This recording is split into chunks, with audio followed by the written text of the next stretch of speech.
Hello everyone, welcome to another video on our channel where you can expect to learn something new about the field of finance with every video that we post. I am RoboSid, an AI-powered chatbot that will take you through this video. In today's video we are going to discuss the concept of beta and understand what it is, its formula, understand how to compute beta, know its use case and limitations. For all the finance enthusiasts, time to learn something new, so stick around till the end. And if you are new to this channel, don't forget to like, share, subscribe and press the bell icon. Let us begin, so sit back, relax and enjoy the show.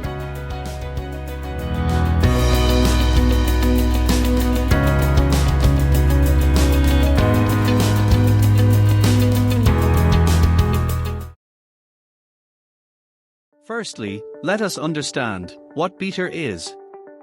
Beta is a measure of the volatility of a security or a portfolio in relation to the overall market. It is calculated by comparing the returns of the security or the portfolio to the returns of a benchmark index, such as the Nifty 50 or respective industry index. The concept of beta was first introduced by William Sharpe in his 1964 paper, titled as Capital Asset Prices, a Theory of Market Equilibrium Under Conditions of Risk. Sharpe argued that beta is a measure of systematic risk, which is the risk that cannot be diversified by diversifying your portfolio. Hence, beta will only measure risk that affects the entire market and it doesn't measure industry-specific risk. Examples for such non-diversifiable risks would be change in interest rate, pandemic, inflation, etc. Beta only measures systematic risk because it is calculated by regressing the returns of a security or a portfolio against the returns of the market. The market is a measure of systematic risk, which is the risk that cannot be diversified away. It is important to remember that beta does not measure idiosyncratic risk, which is the risk that is specific to a security or a portfolio or industry, as such idiosyncratic risk can be diversified away by investing in securities of different sectors. Value of beta can be negative or positive. In an ideal world, a beta of 1 means that the securities or portfolio's price will move in the same direction as the market, and with the same magnitude. A beta of greater than 1 means that the security's price is more volatile than the market. And a beta of less than 1 means that the securities or portfolio's price is less volatile than the market. To make this clear, here is an example. Suppose you are considering investing in a stock with a beta of 1.5. This means that the stock's price is expected to move 1.5 times as much as the market. So, if the market or Nifty goes up by 10%, you can expect the stock's price to go up by 15%. Conversely, if the market goes down by 10%, you can expect the stock's price to go down by 15%.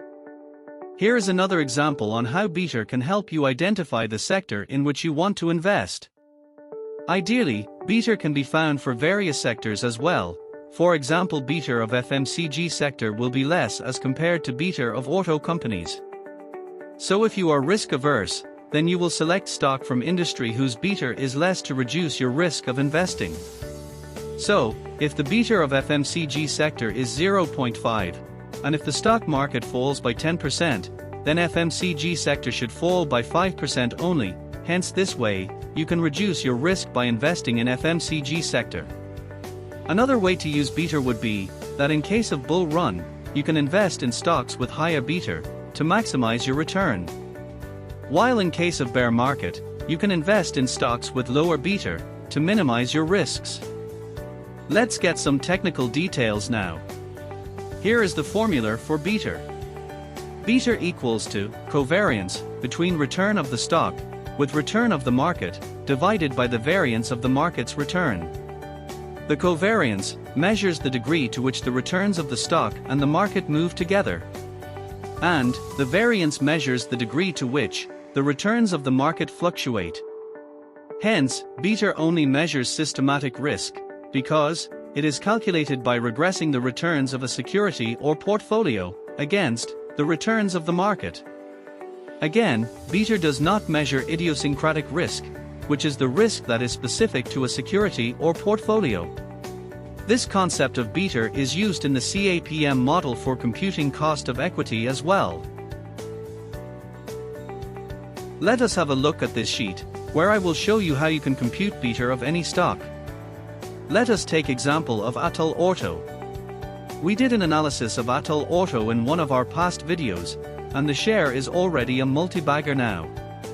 Do check that video out, on how we predicted the upside for Atul Auto. Coming back to the computation. First let us get price data for Atul Auto. For example, let's say, we want to compute the beta based on past 1 year data. I will just pull the share price from Office 365 feature of stock history. If you don't have Office 365, then you can download the price data from NSE website. Do the same for a comparable index. Let us consider Nifty 50 as a comparable index. Compute the day-by-day return for both Atul Auto and Nifty. And on these return we compute covariance between Atul Auto and Nifty. Then we compute variance of market's return, that is, Nifty's return. Finally, covariance of security with market is divided by variance of market to get our beta value. See, you don't need any database to compute beta. You can also change the period for which you want to compute the value, or you can change the index. For example, instead of Nifty you can take Auto Index as comparable index. Eventually, this beta value is used to compute cost of equity, which is further used to compute WACC, which is used to compute discounting factors in financial models to arrive at the fair value of the share.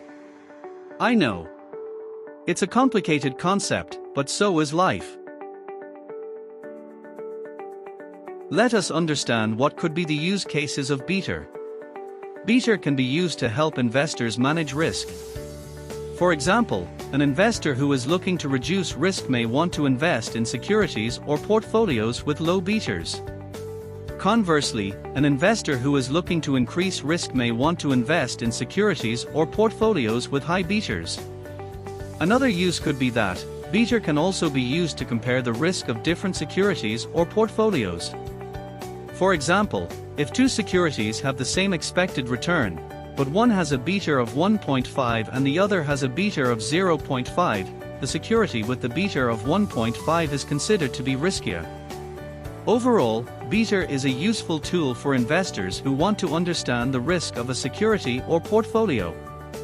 By understanding beta, investors can make more informed decisions about their investments. Here are some of the limitations of beta. Beta is a historical measure of risk. Hence, it is not always accurate in predicting future risk. Beta can change over time. A security or portfolio that has a low beta today may have a high beta in the future. Beta is not the only measure of risk. Other factors, such as liquidity and price volatility, can also affect the risk of a security or portfolio. Beta is not a perfect measure of systematic risk. It can be affected by factors that are not related to the overall market, such as the company's financial health or management decisions. But, overall, beta is a useful tool for investors, but it should not be used as the only measure of risk. Investors should also consider other factors when making investment decisions.